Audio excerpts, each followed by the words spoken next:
कोई क्लेमेंसी की अपील कर लो, कुछ नहीं वो सुनते हैं। अगर रूल है ड्रग्स में अगर पकड़ा गया कोई बंदा एक सर्टेन अमाउंट से ज़्यादा तो उसको वो मरेगा। कैसे हैं आप सब? ये 8 चीज़ें हैं जो कि मैं आज भी मिस करता हूँ सिंगापुर के बारे में कनाडा मूव होने के बाद। नंबर 1 इज़ सेफ्टी और क्राइम रेट। तो जी सिंगापुर में ऐसा है कि वहाँ पे ना जगह जगह स्लोगन लिखा होता है कि low crime does not mean no crime. अभी लगा लो कि वहाँ पे उनको इतना कॉन्फिडेंस है कि यहाँ पे क्राइम बहुत ही लो होता है, इसलिए उन्होंने वो लिखा हुआ जगह जगह। बट वो कहते हैं कि पब्लिक को to be cautious all the time. तो ये सिंगापुर का हाल है कि वहाँ पे क्राइम ना के बराबर है। हमारे वहाँ पे 15-16 साल के जो स्टे था हमारा सिंगापुर के अंदर, हमने कभी भी not even once did we ever have any issues with safety. आप रात के 12 बजे 1 बजे 1 AM 2 AM 3 AM आप बाहर निकलो, आपको घूमने जाना है, आप just go for night walk और कोई प्रॉब्लम नहीं, कोई कुछ नहीं। क्योंकि वहाँ पे एक तो बहुत सारे फूड कोर्ट्स वगैरह होते हैं जो कि 24 आवर्स खुलते हैं और लोग आपको दिखते हैं हमेशा। अगर आप रात को 3 बजे भी निकलोगे बाहर ना तो आपको लोग दिख जाएंगे जगह जगह, ठीक है। तो it's a very safe country. I think it's arguably one of the safest countries on this planet. Plus वहाँ के जो लॉज हैं, ओ माय गॉड, लॉज वहाँ के बहुत स्ट्रिक्ट हैं। लोग सोचते हैं 100 बारी, क्रिमिनल भी सोचेगा 100 बारी कि भाई मैं क्राइम करूँ कि ना करूँ, क्योंकि एक तो वहाँ के लॉज में केनिंग होती है, कोड़े पड़ते हैं पिछवाड़े पे। ड्रग्स को लेकर 0 टॉलरेंस है सिंगापुर के अंदर। ये आपको अब न्यूज़ में देखते हो गया आए दिन। तो हर साल बहुत एग्जीक्यूशंस होती हैं जो लोग ड्रग से रिलेटेड ऑफेंस में इन्वॉल्व होते हैं और जो पकड़े जाते हैं। तो Singapore government they don't listen to anyone. कोई क्लेमेंसी की अपील कर लो, कुछ नहीं वो सुनते हैं। अगर रूल है ड्रग्स में अगर पकड़ा गया कोई बंदा एक सर्टेन अमाउंट से ज़्यादा तो उसको वो मरेगा, ठीक है। ये हाल है। Now on the contrary, Canada के अंदर आने के बाद ये हमको बहुत बड़ा शॉक मिला था जब यहाँ पे आके देखा कि इन्होंने कैनबिस लीगल किया हुआ है। जगह जगह यहाँ पे एकदम आलीशान दुकानें बनी हुई हैं जी कैनबिस बेचने के लिए। सो यू कैन इमेजिन यहाँ पे कैसा हाल होएगा। तो बहुत सारे ड्रग एडिक्ट्स हैं यहाँ पे और होमलेसनेस बहुत ज़्यादा है। तो काफ़ी ध्यान देना पड़ता है कि कुछ एरियाज़ के अंदर आपको शाम के बाद, मतलब जब वेरी गेट्स डार्कर, आप जाना अवॉइड करना चाहिए। जब यहाँ रहते हैं तो पता लगती हैं बातें। जब हम नए आए थे यहाँ पे सिंगापुर से तो हमको वही आदत पड़ी हुई थी। तो मैं और मेरी वाइफ निकल जाते थे बाहर घूमने के लिए रात को 10 बजे 11 बजे जस्ट फॉर नाइट वॉक। तो फिर लोगों ने बताया, जब हमने बात करी तो उन्होंने बताया कि भाई यहाँ मत घुमा करो, ये सिंगापुर नहीं है तुम्हारा और यहाँ पे प्रॉब्लम हो सकती है क्योंकि होमलेसनेस है। देन कभी कभार अटैक कर देते हैं वो लोग, you know, for money they rob people and all. But तो यहाँ पे इन चीज़ों का ध्यान देना पड़ता है। एंड देन यहाँ पे कार थेफ्ट्स भी हो जाते हैं कनाडा के अंदर। एंड देन हाउस ब्रेक-इन्स की भी खबरें आती रहती हैं। So Canada is not even close to Singapore when it comes to safety and crime rate. Next point है हमारा number 2 is taxes. In general Singapore के अंदर जो इनकम टैक्स है वो काफ़ी लो है as compared to Canada. Singapore में लोगों की सैलरीज बेटर हैं एज कम्पेयर टू कनाडा। ज़्यादा डिटेल में नहीं जाता। और एक बहुत अच्छी बात सिंगापुर की ये है कि जो मैं भी मिस करता हूँ कि वहाँ पे ना कैपिटल गेन पे कोई टैक्स नहीं है यार। अगर आपने कोई आपने शेयर, बॉन्ड, कुछ भी आपने क्रिप्टो करेंसी कुछ खरीदा हुआ है और इवन प्रॉपर्टी और आपने उसको बेच के आपको प्रॉफिट हुआ है, तो सिंगापुर में आपको उस प्रॉफिट के ऊपर कोई टैक्स नहीं देना। इज 0, कोई टैक्स नहीं है अनलेस आप उसको फ्रिक्वेंटली करते हो फॉर योर इनकम। ओके, अगर आप उसमें ट्रेडिंग करते हो फ्रीक्वेंटली तो आपको एक सर्टन टैक्स देना पड़ता है, अदरवाइज इट्स टैक्स फ्री, ठीक है। और कनाडा में ऐसा नहीं है। कनाडा के अंदर कैपिटल गेन में आपको टैक्स देना पड़ता है अगर आपने कोई प्रॉपर्टी बेची है, अनलेस वो आपकी प्राइमरी प्रॉपर्टी हो, ठीक है। अगर आपने कोई प्रॉपर्टी सेल परचेस करी है टू मेक मनी, या फिर आपने कोई यहाँ पे पैसे कमाए हैं कोई शेयर्स के अंदर, क्रिप्टो करेंसी बेच कर, किसी भी तरीके का जो आपने प्रॉफिट कमाया है उसमें आपको कैपिटल टैक्स देना पड़ता है यहाँ पे, कैपिटल गेन टैक्स कनाडा के अंदर। और जो कि यहाँ पे फेडरल टैक्स माना जाता है। और वो आई थिंक अगर आपने फॉर एग्जांपल $10,000 कमाए हैं एज प्रॉफिट कुछ बेच कर, मे बी कोई प्रॉपर्टी आपने बेची है और आपने $10,000 कमाए, तो आपको उसका आधा 50% यानी कि $5,000 पे टैक्स लगेगा जो कि आपकी इनकम में ऐड हो जाएगा, ठीक है जी। तो ये एक पॉइंट है जो कि मुझे लगता है कि सिंगापुर में काफ़ी बेटर है। Number 3 is proximity to India. This is the big point. Singapore India के बहुत नज़दीक है, बहुत नज़दीक इन द सेंस कि 5 घंटे की फ़्लाइट है अपने IGI एयरपोर्ट से सिंगापुर चांगी एयरपोर्ट के लिए। तो इंडिया आना जाना बहुत आसान हो जाता है यार सिंगापुर में रह के। And then tickets are not that expensive as compared to Canada.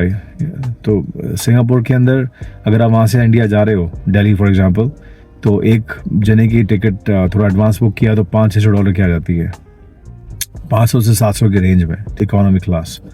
And then जब वहाँ रहते थे तो हम काफ़ी साल में 1-2 बारी तो जाते थे इंडिया से भी पेरेंट्स आते रहते थे यहाँ पे सिंगापुर के अंदर, तो वो वेरी ईजी। बट कनाडा में भी आए वो 1.5 साल हो गया। भाई यहाँ पे सोचना पड़ता है आपको कि इंडिया जाने से पहले पूरी तैयारी करनी पड़ती है कि टिकट्स ही यहाँ से एक बंदे की $2,000 की टिकट्स हैं यार, इकोनॉमी, कैन यू इमेजिन। तो यहाँ लोग रहते हैं, उनसे बात होती है, वो लोग 5-6 सालों में एक बार जाते हैं मैक्सिमम लोग, क्योंकि अब टिकट्स के पैसे इकट्ठे करने में आपको अब जान निकल जाती है यार। I mean you know salaries यहाँ पे उतनी है नहीं, एंड देन टिकट्स इतनी एक्सपेंसिव हो रखी है, तो it's really tough to go to India from Canada that frequently. ये सिंगापुर के बारे में बड़ा मिस करता हूँ मैं कि वहाँ रह के ना हम इंडिया के चक्कर लगते रहते थे साल में 1 बार 2 बार। और कुछ तो मेरे दोस्त ऐसे थे जो कि साउथ से थे और उनकी कभी भी वीकेंड पे ऑफ होता था ना, 3 दिन 4 दिन की छुट्टी है, ठीक है, तो they used to go to Chennai से सिंगापुर की फ़्लाइट और भी ज़्यादा चीपर थी यार। आई मीन 2-वे टिकट्स थी $200-250 की, $300, क्योंकि बहुत सारी एयरलाइंस भी हैं like tiger airlines and all that. तो it's a blessing to be able to go back to India like that frequently when you are living in Singapore.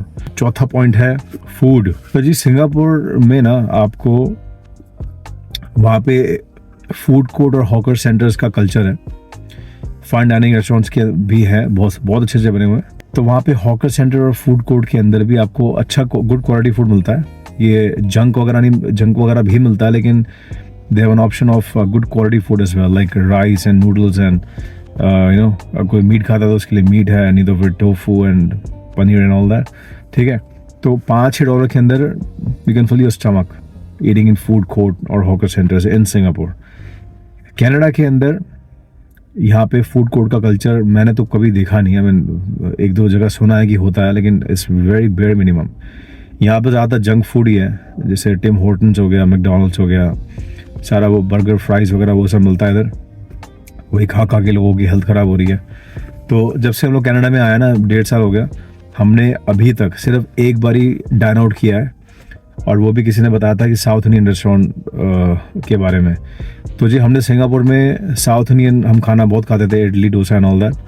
वहाँ का इतना ऑथेंटिक होता था खाना south Indian, it was like world class, ठीक है, और very affordable. For example like एक मसाला डोसा सिंगापुर में हम लेते थे उस समय $5.5-6 का, with 4 chutneys and all. And then हमको यहाँ पे किसी ने बताया कि आप यहाँ का इस पर्टिकुलर रेस्टोरेंट का डोसा ट्राई करो, बहुत फेमस है। हमने कहा ठीक है, हम पहुँच गए वहाँ पे पहली बार। तो जी वहाँ गए हम लोग, डोसा आया, मसाला डोसा खाने के बाद मैंने कहा ये क्या था, मतलब it was like average, below average I would say. Singapore के खाने के हिसाब से आसपास भी नहीं था उसके। और वो डोसा जो था यहाँ कनाडा में खाया हम लोगों ने, उसका प्राइस था ऑलमोस्ट $11 का, $11। तो मैंने कहा ये डोसा $11 का यहाँ पे खा रहे हैं लोग, और आई मीन और यहाँ पे उसको बहुत अच्छा मानते हैं, क्योंकि मे भी यहाँ पे उनको ऑथेंटिक साउथ इंडियन खाने का ज़्यादा यहाँ पे है नहीं। सिंगापुर के अंदर साउथ इंडियन पॉपुलेशन बहुत ज़्यादा है, इसलिए there are a lot of Tamils, तो वहाँ पे थोड़ा ज़्यादा इन्फ्लुएंस है। बट यहाँ ज़्यादा पंजाबी फूड का इन्फ्लुएंस है, तो इसलिए उनको डोसे का टेस्ट पता नहीं है ज़्यादा। तो वो लोग तारीफ़ कर रहे थे, हमने कहा हाँ अच्छा है, ठीक है। तो जी ये है खाने का। तो फूड तभी सिंगापुर को बोलते हैं food paradise. The 5th point is ease of starting a business. Singapore में मेरा अपना काम था पर्सनल ट्रेनिंग का, और जब मैंने वो शुरू किया था 2016 के अंदर, घर बैठे हुए मैंने I made a few clicks in my computer and then my business was up and running. कहीं जाने की ज़रूरत नहीं पड़ी, कुछ नहीं करना पड़ा, वहीं पे हार्डली कुछ मिनट्स लगे थे, 10-15 मिनट के अंदर कंपनी का नाम सोच के आपने वहीं पर रजिस्टर किया और it was up and running. तो इतना एफिशिएंट है सिंगापुर में ये सब काम करना, ठीक है जी। वर्सेस इन कनाडा, यहाँ मैंने ट्राई करा करने का, लेकिन यहाँ पे थोड़ा सा लेंथी है, it's not too bad, but यहाँ पे once you register your company's name, तो उसके बाद वो इंक्वायरी करते हैं कि उसके कोई और तो इस नाम का नहीं है एंड ऑल दैट, तो it takes a few days, like 3-4 days to register your business, ठीक है। तो ये मुझे लगा कि सिंगापुर के अंदर एक ये चीज़ बहुत बहुत ही ज़्यादा कन्वीनियंट है यार, efficiency. 6th point is transit, public transit. Singapore being a small country, it's very well connected. वहाँ का जो ट्रांजिट सिस्टम है, ट्रेन्स, बसेस, इट्स अमेजिंग। आपको वहाँ पे कार लेने की ज़रूरत नहीं है, ऑल ओवर सिंगापुर कहीं पे भी रह लो आप, it is so well connected कि आपको you don't need to have a car. अगर आपको नहीं पता तो cars in Singapore are very expensive, और लेने की ज़रूरत नहीं है अगर unless you have a specific, you do a specific kind of work that needs you to have a car. Otherwise वहाँ का public transportation is super efficient. On the contrary, Canada के अंदर भी जैसे जो सिटी ऑफ वैंकूवर है main downtown area के around, वहाँ पे it's pretty good, it's well connected, but as you go to the suburbs, थोड़ा बाहर निकलते हो आप, तो थोड़ा सा चैलेंजिंग होता है, it's not as good. And the 7th point is excellent health care. जी हाँ, सिंगापुर का जो हेल्थ केयर सिस्टम है it's world class, okay. Expensive है, काफ़ी एक्सपेंसिव है, लेकिन कोई वेटिंग टाइम नहीं है, and then they have world class doctors over there. आपने न्यूज़ में आता रहता है कि बहुत celebrities all over the world जाते हैं सिंगापुर में अपना इलाज कराने के लिए, खासकर अपने इंडिया से भी।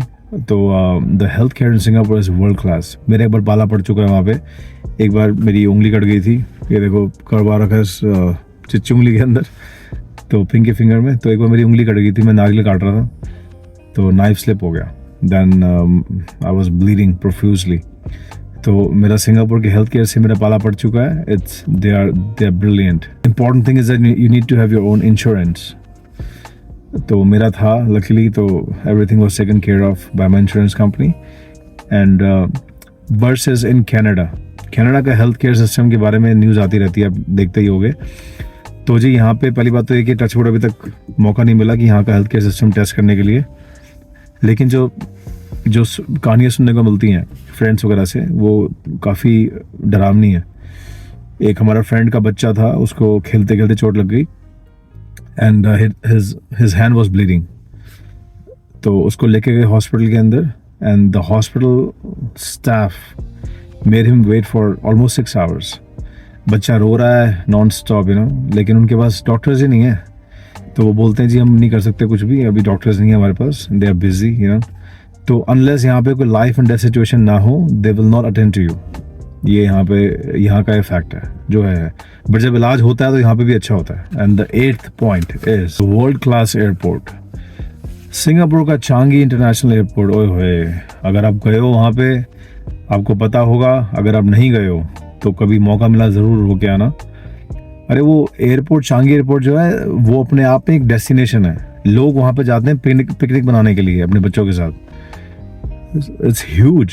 तो वहाँ पे लिटरली पब्लिक के लिए एरिया है, आई मीन सारा का सारा कवर्ड है, all like underground sheltered, and then it's so beautiful. और अभी तो उन्होंने वहाँ पे क्या क्या बना दिया, चांगी ज्वेल, वो जो वाटरफॉल है वहाँ का, वो बना दिया। और हमारे जाने के बाद भी क्या क्या वहाँ पे नई नई कंस्ट्रक्शन इन लोगों ने करी है। हम लोग वहाँ पे अक्सर जाते रहते थे चांगी एयरपोर्ट के अंदर बच्चों के साथ में। वहाँ पे food, shopping, you name it, ठीक है। और बच्चों से लेकर बड़ों के लिए, सबके लिए कुछ ना कुछ वहाँ पे करने के लिए है। व्यूइंग गैलरी होती है वहाँ पे, आप खड़े हुए, सारा ग्लास का बना हुआ है, you can watch aircrafts landing and taking of.